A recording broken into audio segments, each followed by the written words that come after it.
আসসালামু আলাইকুম। বেলা বেতার জীবন সুন্দর। তো খাবলায় খুবলায় দৌড়ে আইসা উঠে পড়লাম গুড়ার উপরে। তো এটা আপনার হলো ইটনা মিঠাবন। এখানে সবাতে গেছিলাম, যাওয়ার পর এখানে গুড়া দেখছি। গুড়া দেখার পর আমার কাছে খুবই ভালো লাগছে। তারপরে কী করবো, খাবলায় খুবলায় গুড়ার উপর উঠে উঠছি। উঠার পরে গুড়া আমাকে নিয়ে এভাবে হাঁটতাছে। তো আমার পাশে অনেক মানুষ ছিল, সকলে মিলে আমাকে দেখতাছে। তো আমি গুড়ার উপর উঠে বসে রয়েছি। বসে যাওয়ার পরে এই ছোটো ভাইটা আছে, ঘোড়ার সাথে আসছে। সেই ভাইটা আমাকে নিয়ে এভাবে ঘুরতে আছে। আমার খুব ভয় লাগতেছে, আমি জীবনের ফার্স্ট টাইম ঘোড়ার উপরে এরকমভাবে উঠছি। তারপরেও আমার কাছে খুবই ভালো লাগতেছে। তারপরে এতটুকু জায়গায় আমাদেরকে ঘোড়া এভাবে নিয়ে আসছে।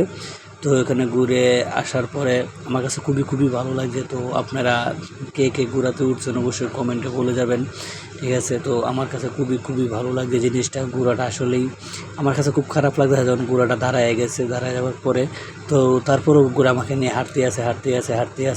তারপর আমি বলতেছি যে ঘোড়াটাকে দাঁড় করাও, আমি নেমে যাবো। তো পাশে আবার অনেক রাজা হাসছিল।